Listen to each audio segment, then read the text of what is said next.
Hello everyone. I feel very compelled, drawn, guided to use my voice to just share some insights and reflections that have happened this week.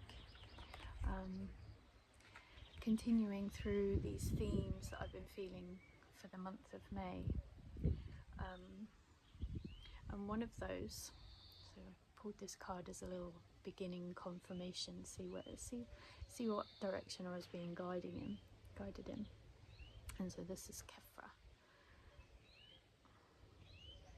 And so I'll get to that in a moment, but one of those themes has been about a new beginning point, and I've shared in a previous video.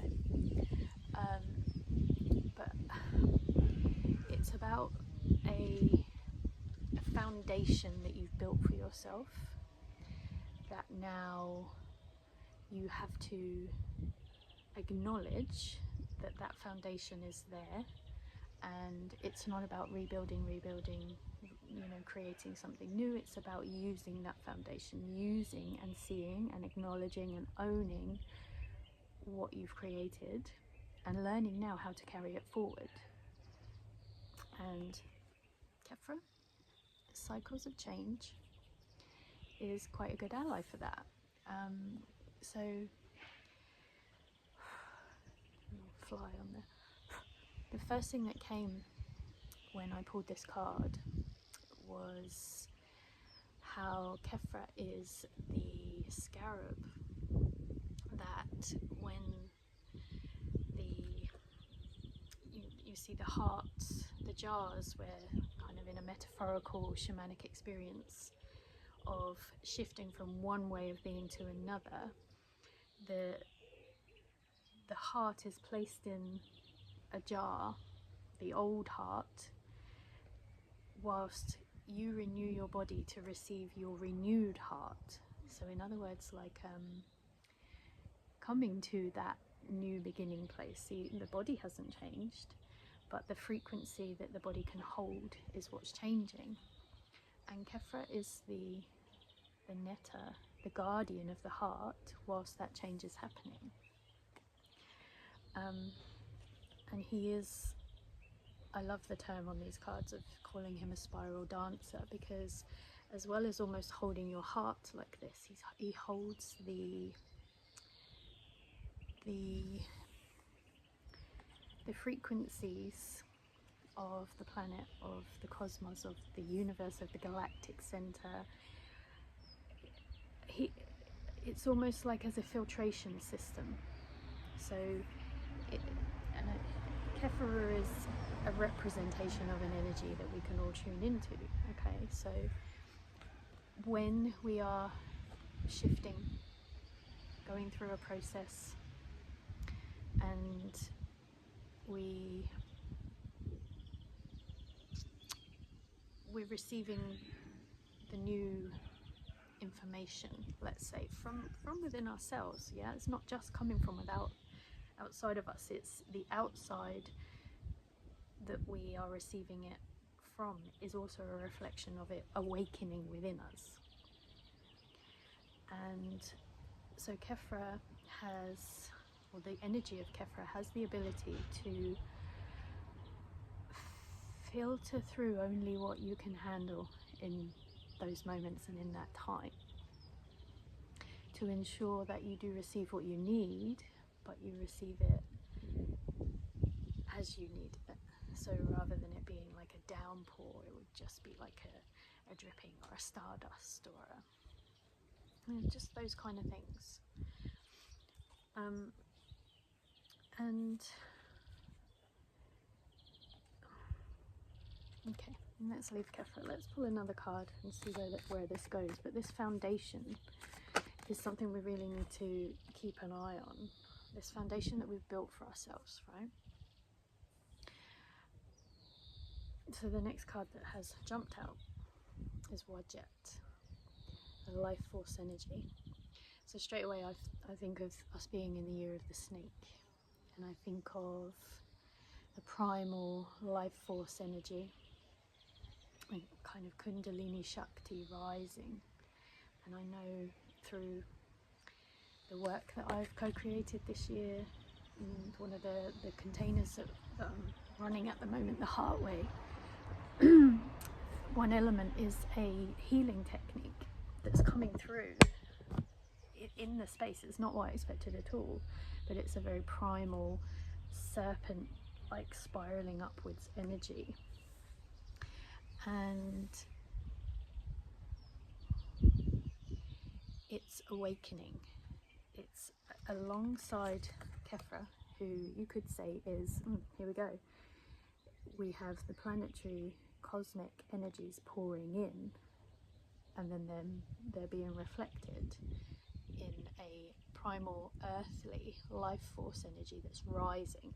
Okay, so a bit like I said, with it's not just coming from outside of us, it's awakening within us, and this is the kind of energy that the snake and Wadjet can bring. Okay, purifying and divine awakening, as it says at the bottom, but it's from within. It's within the molecules and the cells within you that are awakening. And so I know I saw something this week, or somebody spoke about lots of astrologers saying that this year 2025 doesn't really begin until June, and I know that one of those elements is something to do with Uranus, this kind of, and because Wadjet holds the same kind of energy. And so just in that moment of feeling and reading these cards, it does really tune into this foundation point, this point of no return, but it's about learning to stand on that platform that you've created for yourself, and rather than disregard everything that you may not, you know, was in the past, that's who I was, this is who I want to be. What do you need from that version of yourself that's got you to this point? You know, it's not like reinventing yourself, it's seeing who you are and expanding it. Okay, and this has been coming up a lot this week.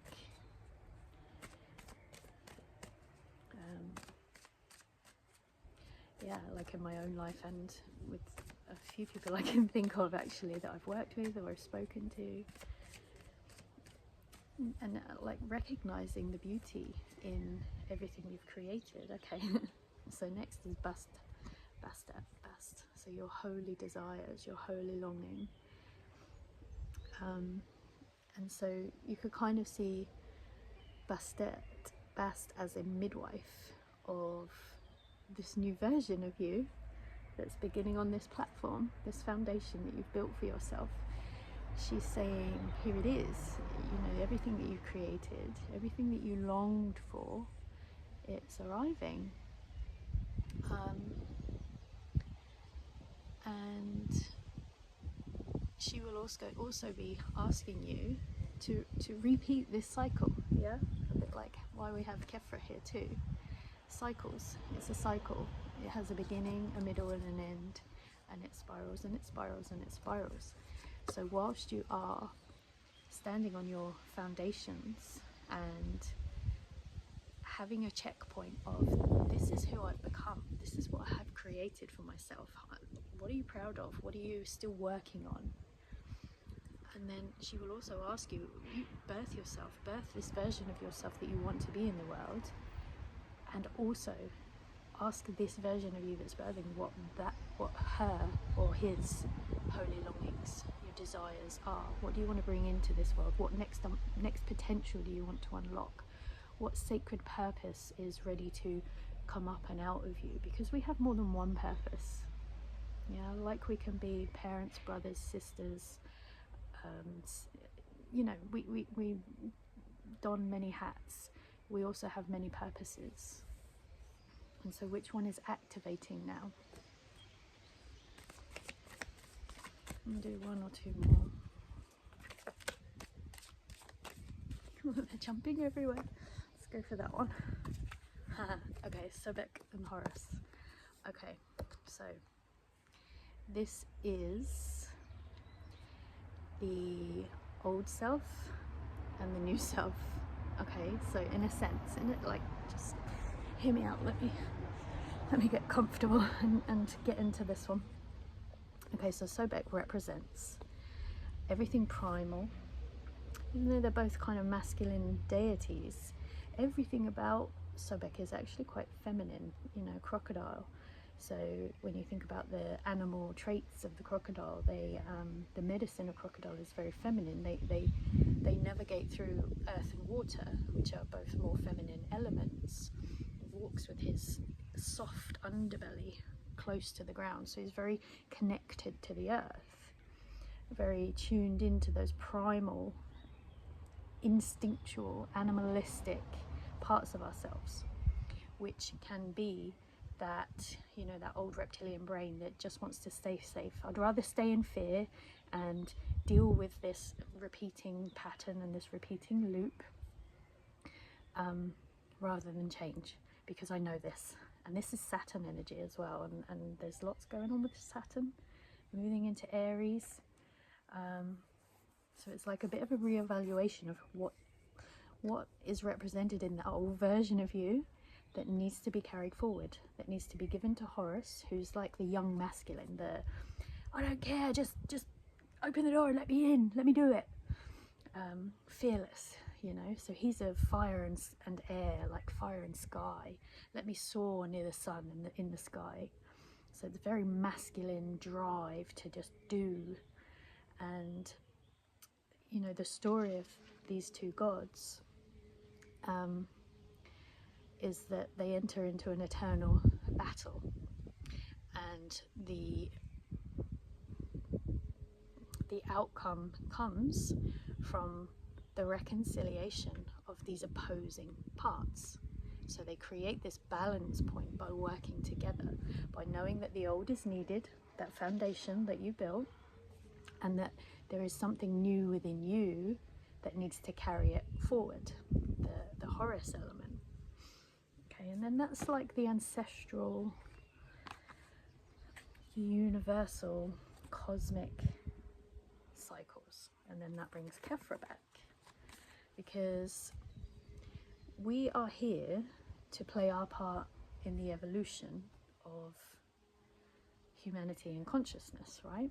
So we're not here to repeat the ways of the old over and over again. We're not, you know, we're not here to carry out the same rituals and practices as even the Egyptian ancestors. We're here to awaken that within us, because everything is accessible in our permanent atoms, our soul memory, that's, you know, the one soul memory kind of thing. Everything is accessible, but we have to acknowledge the human, acknowledge the soul that we are, and hand those essential, necessary, ancient parts over to the one, that the element of us that's brave enough to say, okay, yeah, I see what this is, here's my flavor, here are my qualities that I want to shift and change that to make it suit the reality that I'm living in, and here it is, and here is how I'm going to carry it forward. I am going to honor those spirals of change. I am going to let that move through me, up and through me, and I am going to let it birth into my reality for the good of all. Okay, so I'll leave it there. That's something that's just been spiraling a lot since we entered the month of May.